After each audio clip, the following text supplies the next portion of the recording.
Hi, great to see you. Good group today. So welcome to the RSA. So I'm obviously not Matthew Taylor, though I thought I would not put on my tie in respect to Matthew. So I'm David Halpin. I run the UK's Behavioural Insights team, where we've been doing otherwise known as the Nudge Unit for the last few years in the UK, using kind of behaviourally based approaches, essentially trying to introduce a more realistic account of human behaviour into policy making.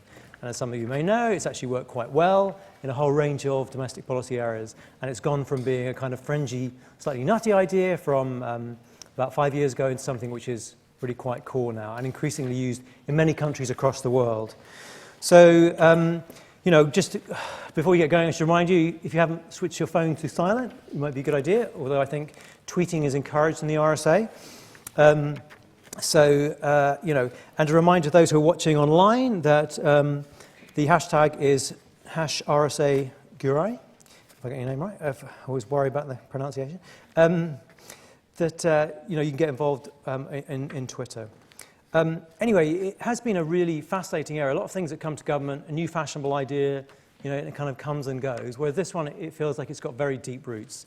And many of you will be aware there's also other books out at the moment. There's Richard Thaler's just published his book on misbehaving, which is a great read also, is an account of it. We've all been having a lot of media from Steve Hilton, who's reflecting on actually quite a related issue in his new book, More Human.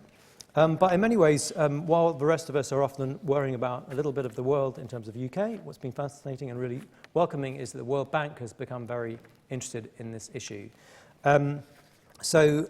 I'll introduce Varun in a second in a bit more detail, but it was certainly very welcome to us, I think, to see the World Bank engaging in this. In fact, DFID, I think, gave it some support also as a project. And my understanding is that in the first 5 months, this year's World Development Report, which we're going to hear more about in a minute, had more downloads in the first 5 months than any other World Development Report has had over its entire kind of history. So that's very encouraging indeed. So Varun, I've got to know quite a bit on and off through the years, not least in terms of the background to this report. He himself is a senior economist with the Development Research Group of the World Bank. He's published widely in leading journals in the fields of political science, development, economics, and his work's been covered in New York Times, Economist, Washington Post, to name but a few. He's held posts as a visiting lecturer in Public and International Affairs at Princeton University and as visiting professor in the Department of Economics in San Diego, Chile. So he, of course, was the co-director and co-author of the 2015 World Development Report. And so tonight he's joined us really to take you through some of those findings. It is a great report. It's quite long, but it's very readable, I think, and I really commend it to you, those who haven't read it, but hopefully you're going to get the gist of it tonight. And Varun hopefully will give us a sense also of how it's being picked up going forward in the bank and beyond. So without further ado, we welcome Varun.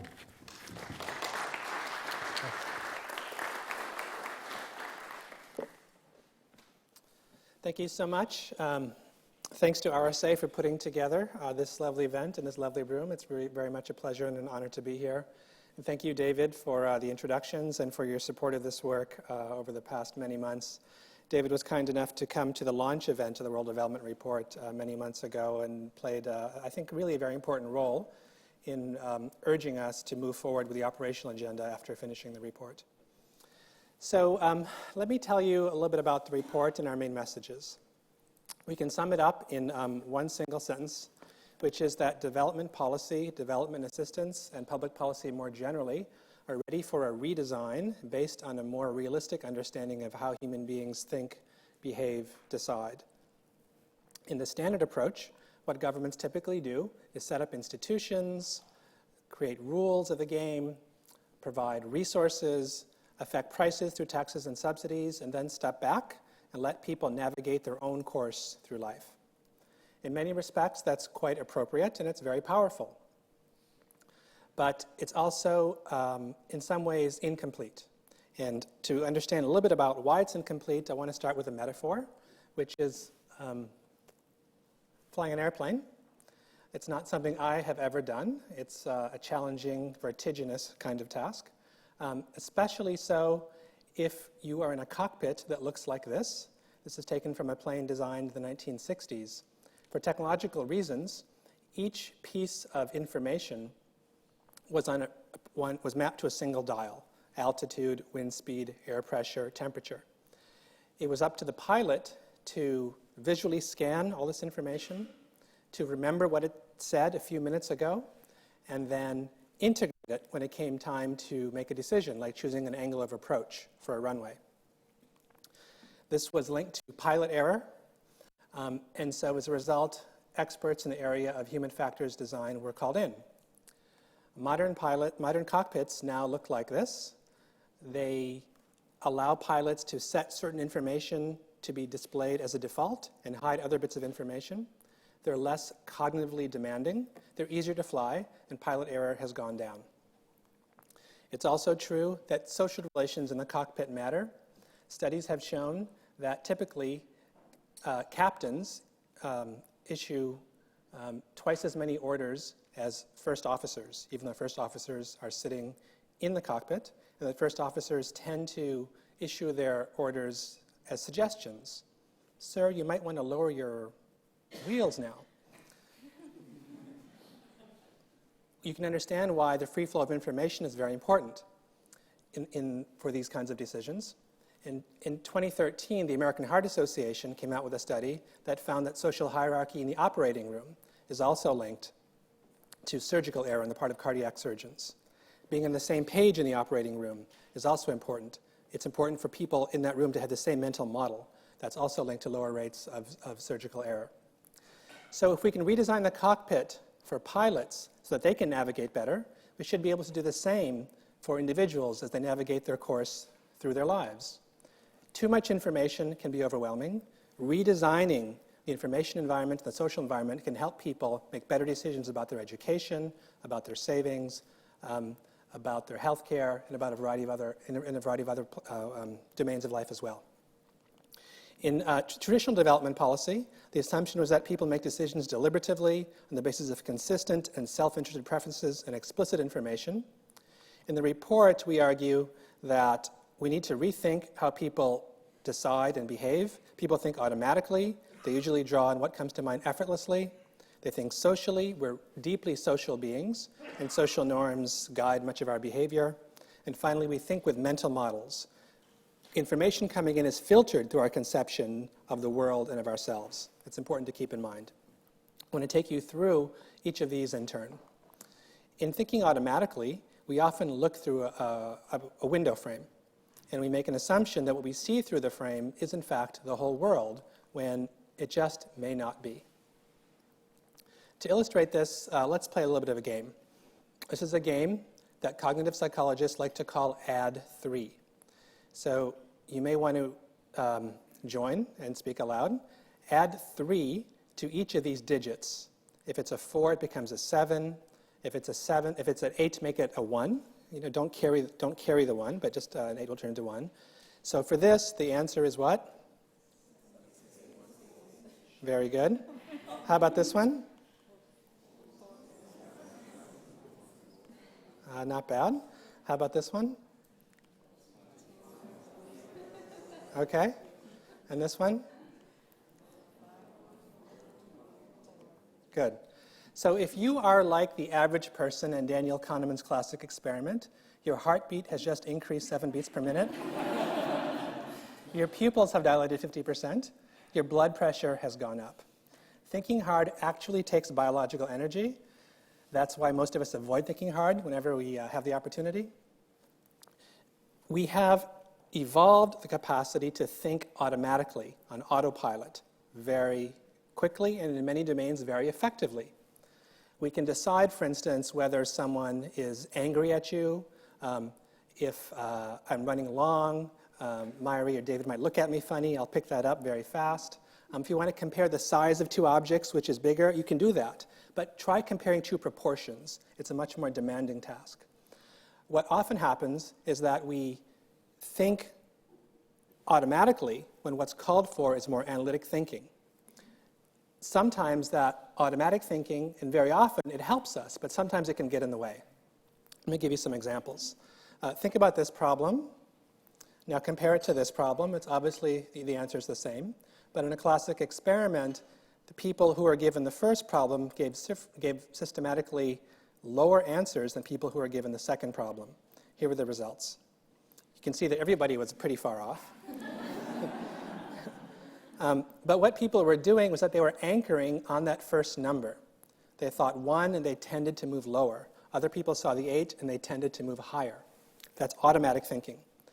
Now, this is an example from mathematics and arithmetic, but it's also true in economic and social life more generally. You've probably heard that one effective way to use automatic thinking is to automatically enroll people in retirement savings. And automatically enrolling people and asking them to opt out has been shown to be more effective than a 50% subsidy trying to entice people to opt in. Let me give you a similar example from education. The ACT is a university entrance exam in the United States. From 1991 to 1996, students were allowed to send 3 reports to universities for free. The 4th report cost $6. This was changed in 98, and in 2000, 4 reports could be sent free. You can see that in each year, except for the transition year, people were just doing the default. They were following that anchor and sending out as many reports as were allowed for free. Now, when you send a 4th report to a university and you're a low-income student, you're more likely to get into a more selective college. The payoff to going into a more selective college is $10,000 of lifetime income. So what happened from 1991 to 1996 is that people were foregoing $10,000 of lifetime income to save $6 in the moment. Not a good calculation. They were just anchoring and using the default that was provided by the testing service. Applying to college is a challenging task. Involves a lot of paperwork. If you're applying for financial aid, as I just mentioned, it can leave you feeling very confused. In an interesting experiment, people realized that most of what is needed to apply for financial aid is in fact available on your tax forms. And tax preparers in the United States, individuals were asked, would you like to spend another 10 minutes filling out your financial aid form for your kids? They went through an online procedure, interactive form like this, which populated the financial aid forms. Individuals who took these 10 minutes, and they were randomly chosen, were more likely to apply for financial aid. They were more likely to receive financial aid. And for those kids who lived with their parents, in the left column here, they were 30% more likely to actually enroll in college. A similar story takes place in developing countries. In Tangier in Morocco, households, typically the women in the households, spend 7 to 9 hours per week collecting water from communal taps. The town, the municipality, provided a subsidy to people to sign up for a home water hookup, but only 10% of the people actually did so. In an intervention, people went to houses, randomly selected houses, and said, we'll help you apply. They took photographs of the necessary forms and then took them to the municipality. The take-up rate went up to 69% from a baseline of 10%. And people had suddenly more time in their hands when they didn't have to go collect water. Cognition takes energy, and so does willpower. In Mysore, India, data entry clerks were paid a piece rate for each bit of data they entered correctly. But nevertheless, some of them didn't work as hard as they wanted to work. It was noticed that they increased their productivity 8% on payday and 15% just before major festivals when they wanted money for presents or for other goodies. Some of you may know from your own experience that your productivity increases right before a deadline, or if it's not you, it's your kids or someone else that you know. These data entry workers were offered a commitment contract in which they could agree to the following terms. If they met their own self-chosen targets, they were paid as usual, but if they failed to meet these targets, their pay was docked. About a third of the workers accepted this commitment contract, and they increased their productivity by 6%. To achieve that level of productivity increase, you'd have to increase wages by 18%. People don't necessarily know themselves, but offering a commitment contract can motivate them. People can motivate themselves to work harder. Economically, this is sort of irrational because there's only a downside. But if you're sophisticated about your own willpower and challenges, this kind of contract can make sense. In Kenya, savings for healthcare is often a challenge. Individuals were given a lockbox in which they would put in money to save for health emergencies. They also labeled the lockbox for the preventive healthcare product of their choice, like an insecticide-treated bed net. They held the key to the lock. So it wasn't a hard commitment, but people given this key and lockbox increased their savings for health emergencies by 70%. Interestingly, those who were given the opportunity to sign up for a hard commitment, in which the researcher had to come and open up the lockbox, did not increase their savings. The hard commitment didn't work in this context, partly because people turned it down. They wanted the flexibility to use that money for something else if needed, but having the lockbox, having that label, created a kind of mental account in their heads so that they would actually save for health emergencies. Following through on immunization can be a challenge. Many of the key childhood immunizations are administered to children when they approach 1 year of age. The first few months, mothers are often in contact with healthcare providers. They remember to do the immunization, but following through can be hard. In Rajasthan, in Udaipur, in the rural areas of Udaipur, baseline immunization rates were about 2%. It was a disadvantaged tribal area in India. The intervention in this case involved a camp helping people to sign up for, avail themselves of immunization, but also 3/4 of a kilo of dried lentils for each immunization shot, as well as a traditional metal set of dishes, a thali, when you completed your course of immunizations. What's noticeable is that these kinds of incentives and reminders had an impact on the later immunizations, not just the first ones. It helped people carry through on their commitment all through the course of the immunization process and boosted immunization rates dramatically. This intervention also lowered the overall cost of immunizations. This is quite striking. A subsidy actually made the program cheaper. The reason is that because although the camps had to stay open from 11 to 2, when more people were using them, the unit cost of immunization went down. So a subsidy absolutely made the program cheaper. So those are a variety of ways in which thinking automatically can be leveraged on the part of policymakers to make development policies more effective. Let me tell you a little bit about the idea of thinking socially. I'll start with a story. In January of 1997, the main water tunnel to the city of Bogota, Colombia, collapsed. It didn't precipitate an immediate water crisis because an emergency reservoir was available. But if no action was taken, 70% of the city would be without water in a few months. The mayor at the time was Antanas Marcus, a trained philosopher and a very interesting guy. He had launched a program called Citizenship Culture, in which he wanted to motivate people to participate in city life. This had already been associated with a decline in homicides, traffic fatalities, and an increase in voluntary tax payments, and he thought this would be another opportunity to use citizenship culture. The first thing they did was to publicize the fact that there was a water crisis. 90% of people in a few days later said they had heard about the crisis. The publicity was effective, but water consumption was actually increasing, not going down. Why? Because when people thought about it, they realized, I better get my water now before it's all gone. So then the city changed course. They did a number of interesting things based on a fairly deep understanding of the social side of human nature. They passed out stickers which were to be attached right to the faucet. These stickers were of San Rafael, which was the name of the water reservoir. This reminded people not to use water when they had a choice. They also publicized in the newspapers the amount of water that was being consumed in the city. This way, those people who were saving realized that other people are saving too, and their actions made a difference. They weren't the sucker, but they were part of a larger effort in which social norms were potentially changing. They also gave out awards to individuals who were particularly good at saving water, and they talked about businesses that weren't necessarily productive in this area, like car washes. They also, in the newspaper, publicized the names of individuals who were doing a good job. Alejandra Gomez, who was age 25, was asked in this article, what do you do to save water? And he said, well, I soap myself up before turning on the shower, and I also take a shower with someone else. And you might think, well, that's great. He's unusual. But the mayor himself had appeared on TV a week earlier taking a shower with his wife and asked people to do the same, maybe have a little bit of fun while they're at it.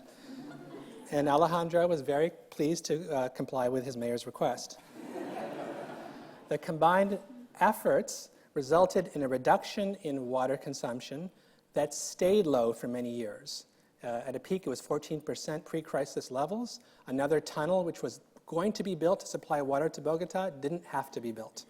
So this is a story about social norms, social networks. They used religious leaders to get the word out as well, and about cooperation that can be leveraged as a policy tool.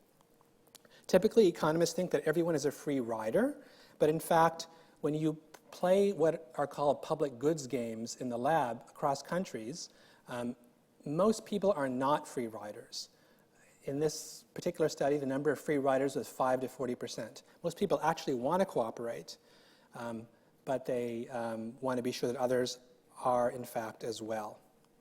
This can be leveraged for policymaking. In Zambia, hairdressers were selling female condoms. Randomly, 1/4 of hairdressers were given a 90% commission for every condom sold. 1/4 were given a 10% commission. 1/4 were given their gold stars next to their name in the salon, and 1/4 were just the control group. The impact was that those who were given the stars, the recognition, significantly increased their condom sales, whereas the commissions, those given financial commissions, did not. Now, the suggestion is not that we should all give up our salaries and live on gold stars. The hairdressers themselves, for them, the commissions were a small share of overall income. But still, it's an example of how recognition can motivate very effectively. Traffic accidents are a large problem in many parts of the world. 1.25 million deaths per year from traffic accidents. It's a big problem in Kenya as well. People ride these collective vehicles called matatus. How do you get people to drive more safely? Regulations didn't seem to be working in Kenya. What did work was a sticker. A sticker was placed randomly on buses.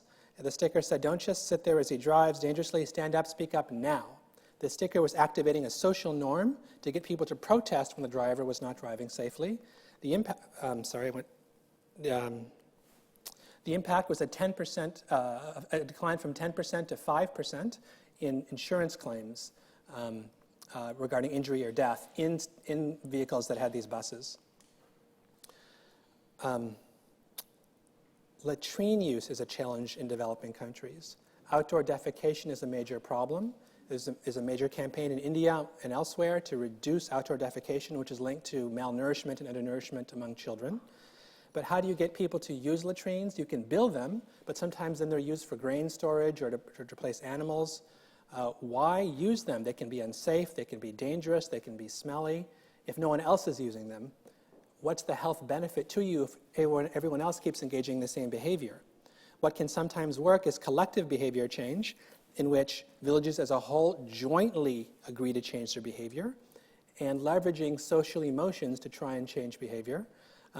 Interventions like this reduced open defecation rates in randomly selected villages in India by 11% and Indonesia by 7%. You might not think those are large numbers, but they're significant because of the impact on child health. Social networks are also very powerful. In Malawi, when farmers were given instructions and encouragement to use new seeds and new fertilizer by peers, that had a larger impact than when they were given instructions by government extension workers. Let me turn now to our third idea, which is that people think with mental models. We filter what happens out there in the world. When the English settlers went to Jamestown, Virginia in 1607, they thought they could grow olives, pomegranates, figs, and tangerines, on the common sense view that that climate is constant at any given latitude. They persisted in trying to grow these things for the entire 13 years of the settlement from 1607 to 1620. One year it was cold and they thought, it's anomalously cold, next year it'll be better. And another year they thought, if it was cold again, next year it'll be better. Eventually, their model was updated, but it cost a lot in terms of lives and money. Climate is a mental model. If you base your understanding of climate on observation alone, it will take a long time to update your views. On the common sense model or view or assumption that you only change your views about climate if the historical high is one standard deviation above, if the current high is one standard deviation above the historical high for 3 consecutive years, it'll take you 86 years to update your model of climate and believe that it's truly changed and it's not just an anomalous year. We have a model for what climate is. We also have models about what causes a disease, about what a government should do, about social roles. We also have models for an ideal family size. The fertility rate fell sharply in Brazil from 1960 to about 2000.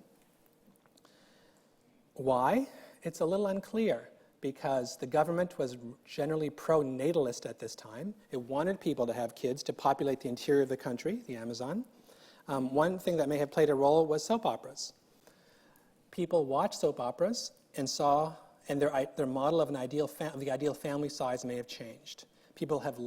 Researchers have linked the appearance of O Globo, the Brazilian soap opera, cable TV network, to a decline in family size, and have also linked, amusingly, the appearance of the availability of the soap opera in a given municipality with the number of times a character's name from the soap opera was given to children in that municipality.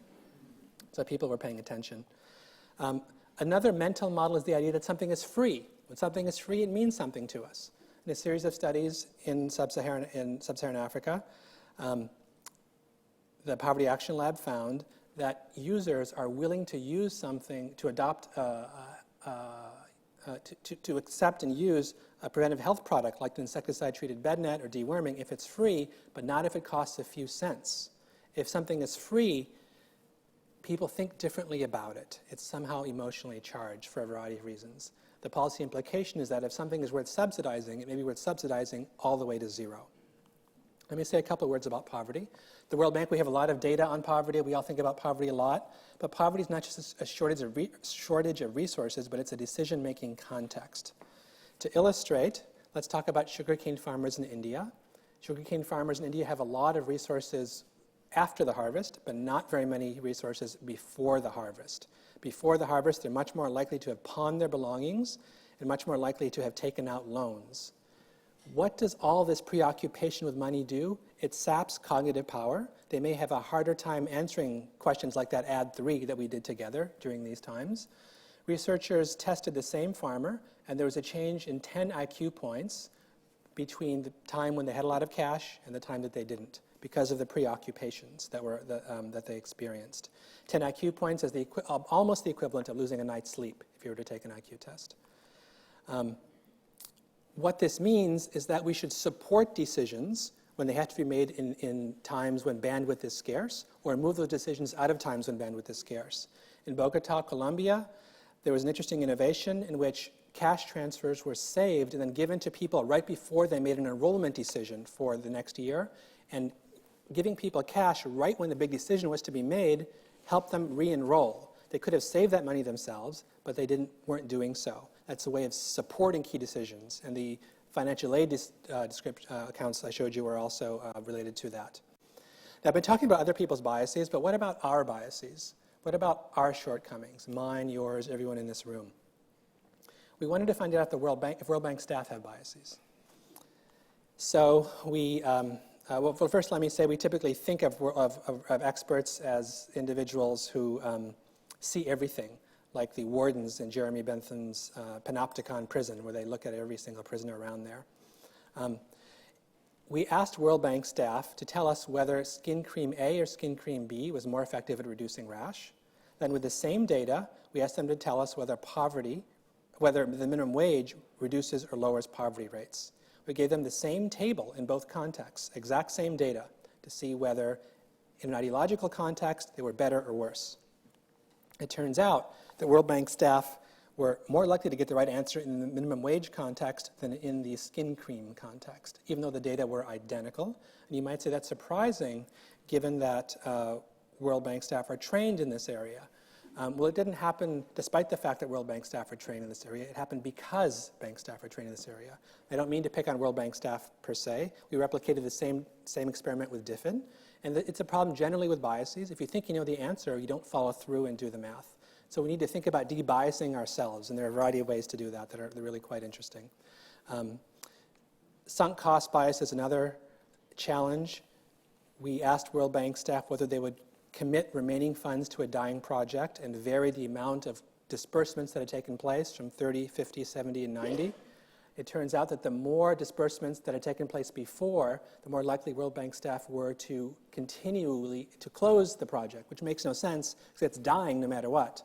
But if you've dispersed a lot of money, you don't want to admit failure, and that turns out to be a challenge. Finally, we asked bank staff whether they could predict the views of the poor. As I mentioned, poverty is not just short of resources, but a mindset. How well do we understand the mindset of poverty? We asked bank staff to predict how individuals in Jakarta, Nairobi, and Lima would answer questions about their self-efficacy and about how much hope they had in their lives. We also asked them to predict whether they agreed with the statement that vaccines are risky because they can cause sterilization. Staff predicted that 42% of poor individuals in Nairobi would agree with the fact that vaccines are risky because they cause sterilization. And we did the same survey in Nairobi, and poor individuals only agreed with that statement 11% of the time. So we can be wrong in our views of how individuals think. What does this mean for operationalization? If you're trying to get people to use clean water, you can have a variety of interventions. You can improve the water source by putting in concrete and pipes. You can deliver chlorine and water to the home. You can put a chlorine dispenser right at the site of the source. Now, you don't know ex ante which of these is going to be most effective. Do you have any guesses about which is going to be most effective? It's hard to know. It turns out that this last one was most effective because in this context, people would often collect the water in containers that were themselves contaminated. In this context, people would often forget to ask for the deliveries. This functioned as a reminder to people to chlorinate the water and was 60% more cost-effective than the other two interventions.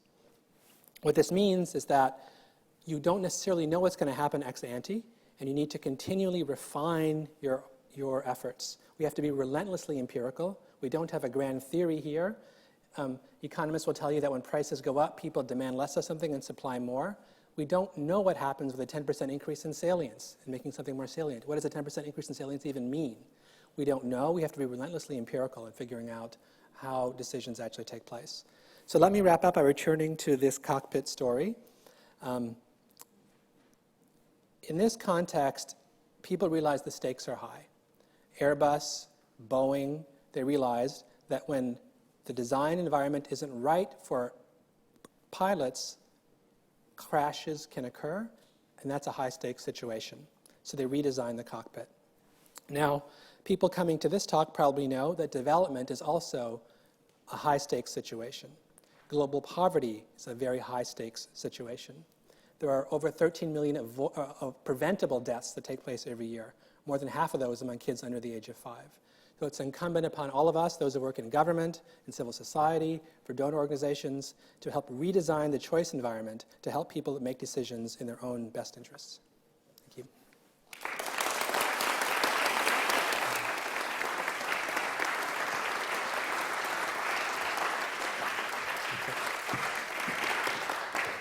That's great.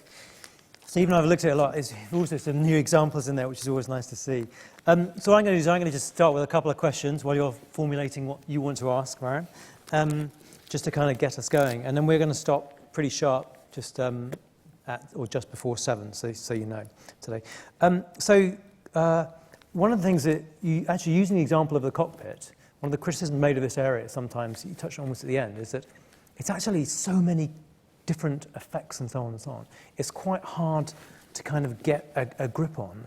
But I mean, first of all, to ask in a slightly playful way, I mean, is there an effect or result which is particularly striking in your mind, because you've been so familiar with it now, where you kind of stood out and you think, that really is absolutely amazing? Or do you have a favorite? I mean, they're like your kids, you know, you don't have really a favorite. But is there one that you actually do think is especially, you found especially surprising? Well, I came across one the other day, David, which I hadn't known, which really jumped out at me. Partly because it's from, it contradicts or it's different than a standard economic prediction, which is that British Columbia implemented a carbon tax, I believe in 2008 or 2009. And if you think about the impact of a carbon tax, you would predict a relatively small drop in consumption, given the size of the carbon tax that they imposed. But the result was 7 times larger than the predicted effect based on just a price increase. So what that means is that somehow all the conversation about what was going on really changed how people were behaving and acting. And so even in a basic standard area like price elasticity that economists talk about, there's something more going on. And we don't know exactly what the elasticity is going to be of a carbon tax, but it really jumped out at me as thinking we need to really rethink some fundamental assumptions that we have. So one of the issues you picked up in the end about experts ourselves are subject to this, even if we think we know a way around it, we still are. The World Bank's got 20-odd thousand experts. We've got a lot of people there. It itself presumably is stuck in a certain, we all have some fixation. And I wonder how you feel it's going there. So at the launch, I should explain, so the president of the World Bank spoke very powerfully. He'd just come back from Africa and he'd clearly seen what's happening in relation to Ebola. And his point was, it's behavioral from top to bottom. So he's very passionate about it. You've done this report.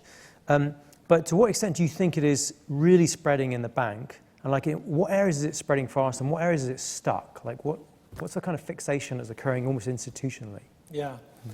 So there's a lot of interest in this report, both inside the World Bank and outside in the broader world, which we're pleased to see.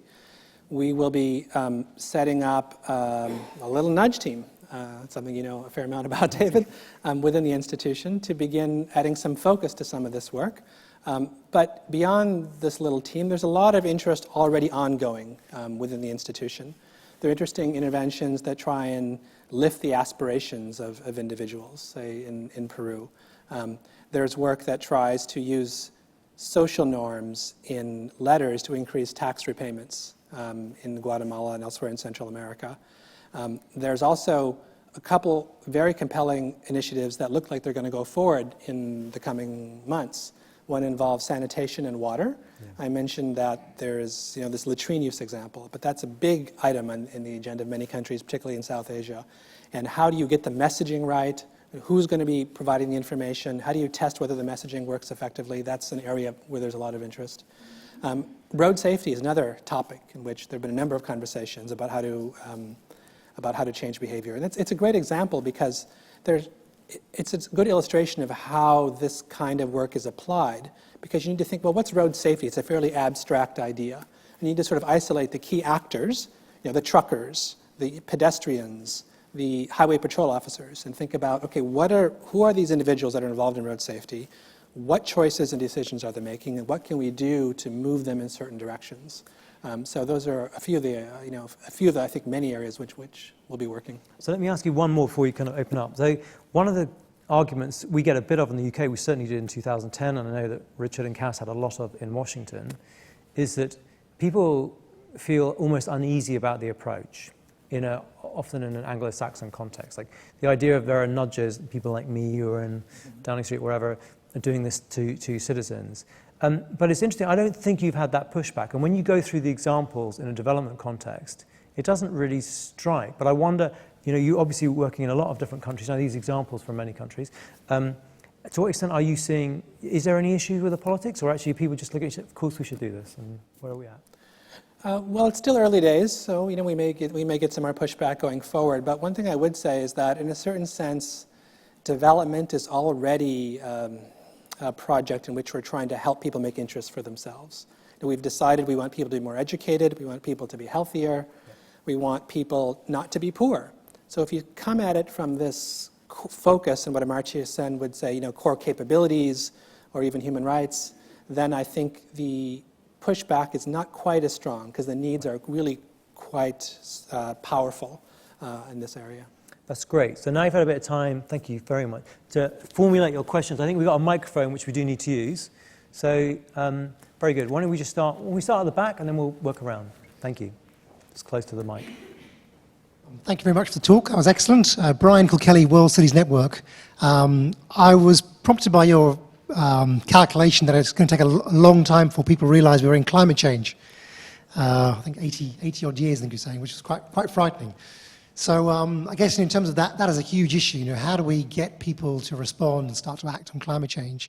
What lessons could we draw from this work to start, making people's behaviour change and people start taking it seriously? Because it feels like in many ways we're flatlined and we're not making the progress we need to make. Yeah. Well, climate change is obviously an enormous, complicated problem.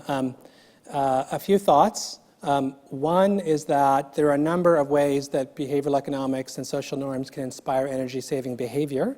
You may have heard about default settings on thermostats or benchmarking your energy consumption to that of your neighbors, and these turn out to be quite effective. You might respond, and I'm sure many people have, by saying this is small change, given the size of the problem. But I think that may be true, but I think it's missing, that response is missing a couple, is missing the thought that we need a lot of small changes to add up. There may not be a magic bullet. And secondly, even getting people to become more conscientious in their own domains, in their own little lives, may be turning them into voters of a different type as well. So there might be a way in which the consciousness raising is stimulated by some of these nudges to engage in more energy conserving behavior as well. And generally speaking, I think the framing of climate change has been sort of as a global tragedy of the commons, and it's left people feeling a little bit helpless.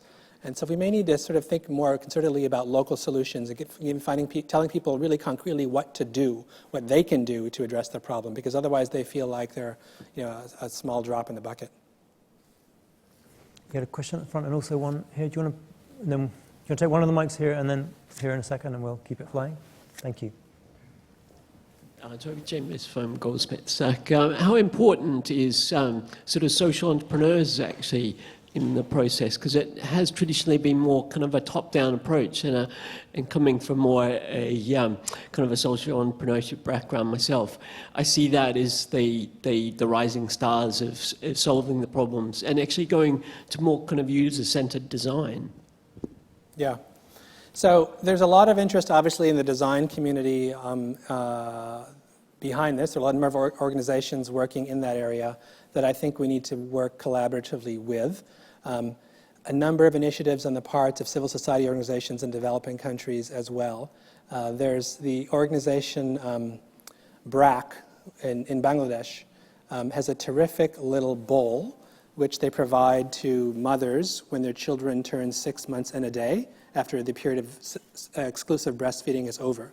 There's a ceremony in which they sort of almost have a birthday kind of thing with a candle, and the bowl is divided into parts, one with lines on it, with one part for the solids, one for the vegetables, the proteins, and the carbohydrates. So it's almost like a little design to help people think through nutrition. It's not nutrition messaging as do this, so many calories, so many. It's just all in a little line. It's very simple, and it uses a social sort of celebration as well to get the point across. I think it's very powerful and a great example of how, in this case, a social organization is using social insights as well as design insights to make things better. And there must be 1,000 examples like that. That's the one that struck us as we're doing this report, but there's a lot of energy and creativity in the part of social organizations that are doing this, because on some level this is, some of this is fairly intuitive. What has happened in recent years is that there's a scientific basis for a lot of it, but I think that a lot of social organizations are using this very effectively already. Should you take a question at the front and then? My comment is money in debt, and as you're a banker, or so-called, we're expanding our debt, we're printing more and more money, it's having less and less effect. Why do we keep doing it? Why do we keep printing more and more money? Money has no value. It's a mythical thing. It doesn't have any gold standard left to it. We keep printing, expanding our debt, less and less capability of ever paying it back. So why are we supporting this system which is going nowhere? Well, I think Keynes may have said something about being enthralled to a dead economist, and in this case, I think people may be enthralled to Keynes. I'm not necessarily sure that's, not sure I'd follow your assumptions all the way down the line about the impact of counter-cyclical monetary expansion. You know, it may be quite powerful in some settings, but I think that's probably a conversation for a different occasion. What I would say is that mental models of policymakers are really quite powerful. And I think in a variety of domains, although people may not agree on whether a particular policy intervention is effective or not, they tend to do what people have done before. And you know, and bringing the conversation back to some of the ideas in the report, if you talk to policymakers in a variety of settings, you ask them, how do you increase, get people to save more? They'd say, well, subsidize it, or provide information. Changing the mental models of policymakers, I think, is the long-term agenda here. I think, if this agenda is successful in 2 or 3 generations, you'll be able to go to a municipality in any corner of the world, and the policymaker would say, well, we also need to target mindsets. And so they would be thinking about it, and they might be aware that they themselves could be enthralled to an old mindset, like this person in your example. There's certainly questions about non-monetary exchanges, I think, in the development world, which are very powerful and make, in fact, a lot of economies and societies work. And so it's that supplement that plays out as well. Anyway, not for me to do. We've got, thank you, question. Nicholas Watts, Bristol University. Just a question about the balance of power or assumptive worlds within the World Bank. Does this mean that the neoliberal economists are going to make way for a more subtle behavioural approach, and perhaps for psychologists, although they're now called behavioural economists because that's the only way they can win Nobel Prizes?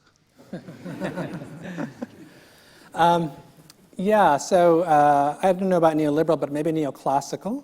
I would say that, to the extent there's been a little bit of resistance to this agenda in development, it may come from people who are a little bit leery of government involvement in the economy and who believe very strongly that individuals are expressing their desires through their revealed preferences.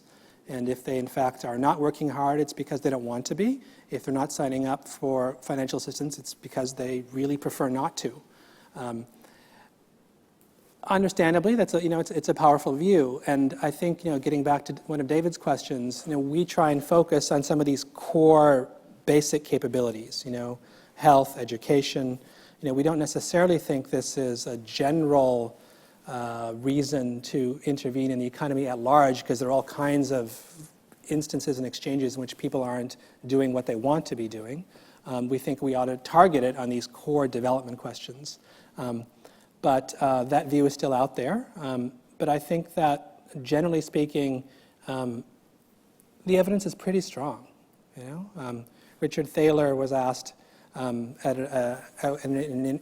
an interview, well, is this another fad, or is this really here to stay? He said, well, unlike some of the other management fads that have taken place, the evidence base is fairly strong for behavioral economics. And I think that's right. And I think even people like neoclassical economists are beginning to recognize that. Do I just pass it along there, and then there's some kind of weird experiment where no one in the middle is putting their hands up. I'm trying to work out, you're doing an experiment on me, or we're doing the way around? Anyway, one of you should.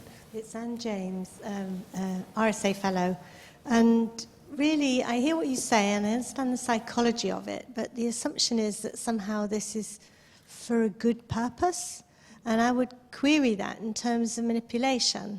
I ask because we're currently in the UK going through a process where the notion of scroungers on benefits is being transferred to a more positive notion of supporting people in work. But the underlying aim of that is actually to reduce welfare benefits, which may or may not be regarded as a good thing. So we're seeing a kind of mindset being changed, which may or may not, depending on our values, be used in the way we want it to be used. I'd just like your comments on that. Yeah, so, I won't comment on the UK context. I don't know it well enough to do so. But I will say that these are tools. Like any tools, they can be used for a variety of purposes. Regulation can be used for good or ill. Taxation can be used for good or ill. Conscription can be used for good or ill. There's a great example that Cass Sunstein describes about how what matters is morally, what matters are the uses of this rather than the instrument. And he says, well, if we wanted to encourage civic mindedness, we may have a view that it's great to participate in political life. We have a lot of people out there that aren't tied to any political party, and they're, couldn't care less about politics, and that's bad. So why don't we automatically enroll them in a political party? Let's make them a Tory. They could opt out if they want and become Labour, but let's just start them somewhere. Now, that's an unacceptable use of a default, of an automatic enrollment. And so it's not so much the tool itself, but I think it's the uses for which it's, it can be used, the uses can be varied, and one can question, the legitimacy of them.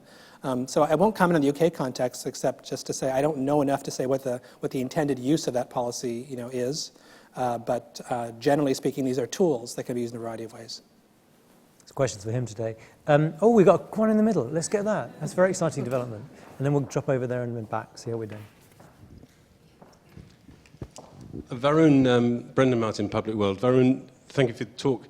Carrying on from your previous answer, isn't it also the case, though, that some of these tools are more available to the automatic thinking mindset, whereas some of them require deliberative engagement with the challenge of changing social norms?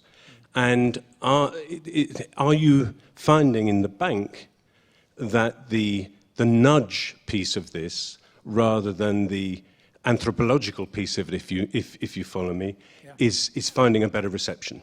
And if so, what kind of challenge does that represent for the training of your colleagues in the bank? Yeah. So I think that the take-up of the thinking automatically, the behavioral economics part of it, has been pretty good, partly because it's a relatively well-trodden path. We have people who, like the Behavioral Insights team here in the UK, who have developed a set of interventions that can travel. And so people think we should try them as well. But there is a bit of a pushback from people who say, well, look, automatic enrollments are fine, but most countries don't have safety nets programs to begin with. You can sort of, nudge electricity consumption behavior, but you've got to have electricity hookup even for that to be of value. Changing tax compliance is fine, but what if the government's using the money for arms, which are then being used against its citizens? So the pushback is almost, from some quarters of the institution, we really need the social side here, because the development challenges are very big in comparison to some of the challenges that rich countries experience. And so to really change the development side, you need to think about the legitimacy of government, trust in government, corruption, governance stories, outdoor defecation I mentioned, these large social practices, gender roles. And so I think there's a division here, but it's almost, from some quarters, it's almost the opposite. And people are saying that, the nudge is not enough.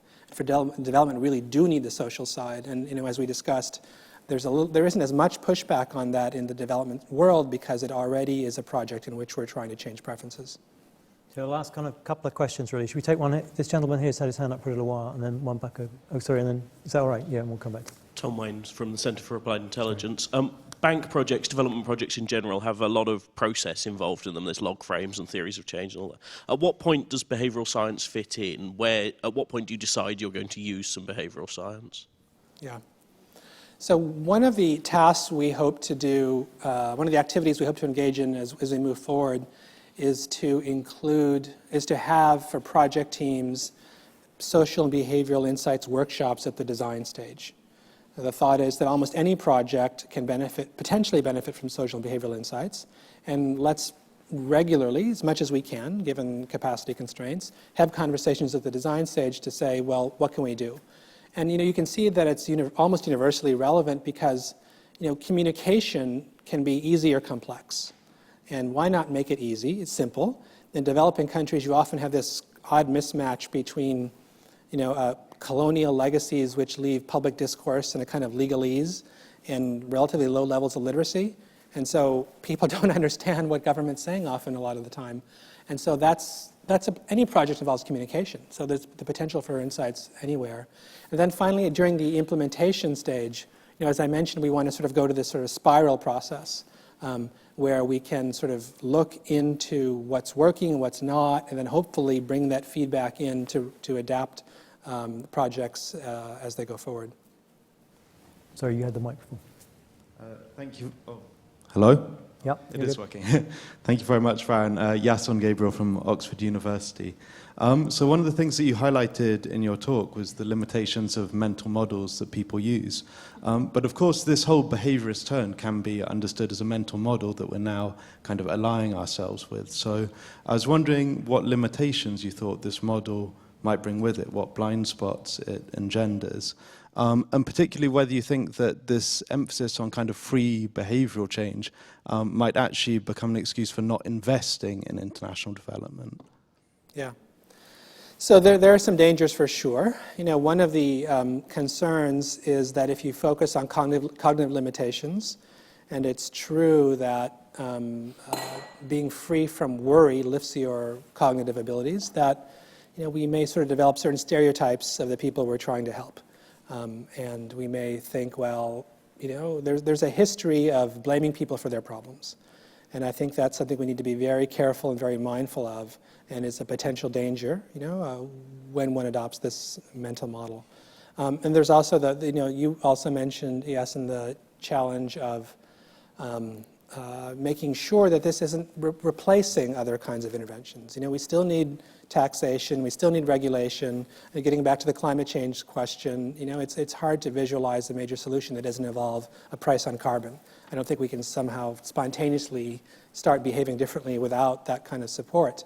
So it shouldn't be an excuse to set aside some of the other tools that we find very effective. Now, Thaler said there's evidence for this, and I think that's right. It's complicated, though, and I think we shouldn't fall prey to the idea that it's all complicated, and we need to sort of figure out what's going on here and turn to psychology. And I think there are a lot of challenges that psychology has a hard time addressing. I was at a presentation where Daniel Kahneman was speaking, and Kahneman was asked, "So this is great, but what can you do about the Israeli-Palestinian conflict?" And he said, some problems are just too hard. And so, that's obviously has something to do with behavior, something to do with mental models, that conflict, but there's something about power, there's something about, history that remains that we don't, that we can't quite crack. So we shouldn't think we have the answer to everything just because we understand more things about decision making.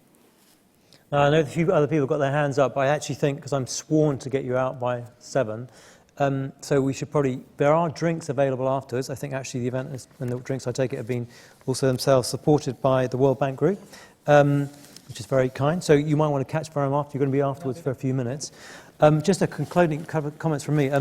I do think one of the great challenges for us, and we should walk before we can run, but sort of joking aside, group conflict and so on, it is one of the questions as to whether this as an area like the literature can move beyond, important though it is, including our own work, tax letters and so on, prompting in relation to what's the right time to make an offer around fertilizer, into, well, a lot of those very deep human conflicts, they look like they've got deep behavioral roots. And one of the questions is does not just the psychologists, but a wider kind of behavioral community, do we have something else coming through the literature with some of those great challenges? What I do think you've given us a real sense of, an issue which we wrestle with a lot, of course our own focus was very much, certainly on the UK, and now even though we work for other governments in the Behavioural Insight team, it tends to be OECD countries, and one of the questions we were always asked is around, but would it ever work in any other country or context? I think we know now pretty decisively that it does. The work that you mentioned that we've been doing with you guys on the world, on tax collection in Guatemala, incredibly similar sets of results to what we've seen in the UK. So social norms might differ, but the effect of social norms look like they're a kind of near universal phenomenon. So it's a really exciting area for those who we really look forward to see what happens next with the World Bank, indeed more generally. And Varun, thank you so much for a really interesting event. Thank you, David.